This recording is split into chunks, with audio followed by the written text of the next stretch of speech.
Hello Badgujar लीला. Big boss Marathi 6 हा आहे season 6 आणि एंटरटेनमेंट आहे फिक्स.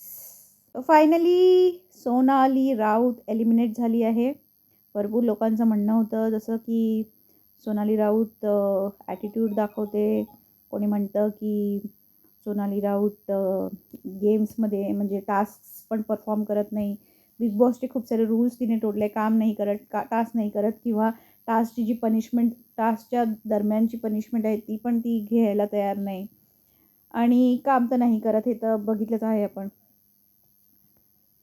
इन अ वे जसं मी आजचा वीकेंडचा वार भाऊचा धक्का बघितला, तर त्यामध्ये मला लक्षात आलं की तिने आधीच गिवअप केलेलं.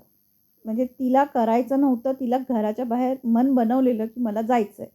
त्यामुळे तिचं ते थ्रू आउट द परफॉर्मन्स दिसत होता की ती म्हणजे करायची इच्छा नव्हती तिला, म्हणजे तिला बाहेर जायचं होतं.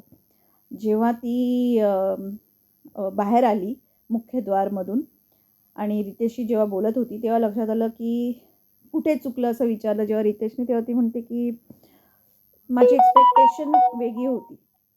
म्हणजे मला असं वाटतं since she has already done big boss Hindi, तर तिचे एक्सपेक्टेशन बिग बॉस हिंदी सारख्या असतील कदाचित. आय एम नॉट कम्पेअरिंग, म्हणजे मला कम्पेअर नाही करायचं आहे. मला म्हणायचं की हिंदीमध्ये काही गोष्टी अति होतात ना. हिंदीमधलं वेगळं आहे. मराठीसारखे लोक मराठी बिग बॉसमध्ये, मराठी जी संस्कृती आहे, मराठी लोक आहेत, त्या सगळ्या म्हणजे त्यांची मराठीचा आपला कल्चरच वेगळा आहे. तर त्यामुळे ती ती मे बी जे काय एक्सपेक्ट करत असेल, Marathi big boss totally different आणि हिंदी बिग बॉस डिफरंट आहे. कारण म्हणजे कल्चर वाईज मी म्हणते, कारण हिंदीमध्ये सगळ्या प्रकारची लोकं असतात आणि इव्हन इथे पण आहेत.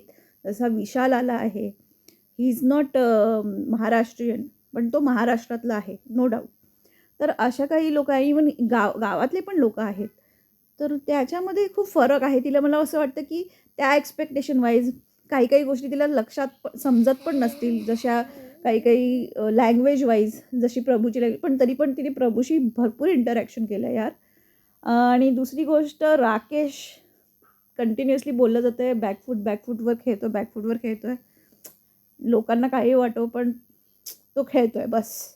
मग तुम्ही त्याला बॅकफूट बोला, काही बोला, जस्ट लाईक GK. मी कम्पेअर होतं ऑटोमॅटिकली, कारण आपण बघितलं आहे ना, तर होतं ऑटोमॅटिकली कम्पॅरिझन. आणि मला आवडतो आहे प्राजक्ता शुक्रेचा game. She is doing very वेल.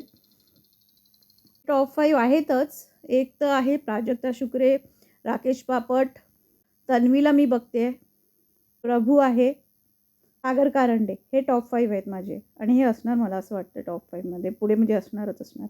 आणि आता नेक्स्ट वीकपासून जे टॉप आपले 15 मिळाले आहेत, त्याच्यामध्ये आता जोडीवाली जे टास्क होणार आहे ना, त्याच्यामध्ये अजूनच मजा येणार आहे. खूप एंटरटेनिंग होणार आहे हा वाला शो आता.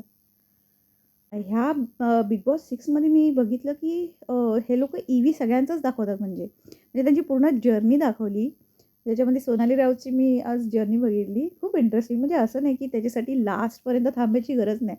ते आणि सगळ्या कंटेस्टंटला दाखवतात. तर ही सगळ्यात मोठी गोष्ट आहे आणि खूप युनिक गोष्ट आहे. आणि आय जस्ट लव्ह इट की हे प्रत्येक कंटेस्टंटचा एक स्पेशली व्हिडिओ बनवलेला आहे त्यांनी, आणि खूप खूप चांगले एफर्ट्स घेतले आहेत आणि खूप सुंदर व्हिडिओ बनवला. मला तर, मी तर फर्स्ट टाईम सोनाली राऊतचा बघितला. मे बी माझं काही मिस झालं असेल, पण मला खूप आवडलं. ही जो EVची सिस्टम त्यांनी आहे ना इकडे काढलेली, खूप सुंदर, अतिसुंदर.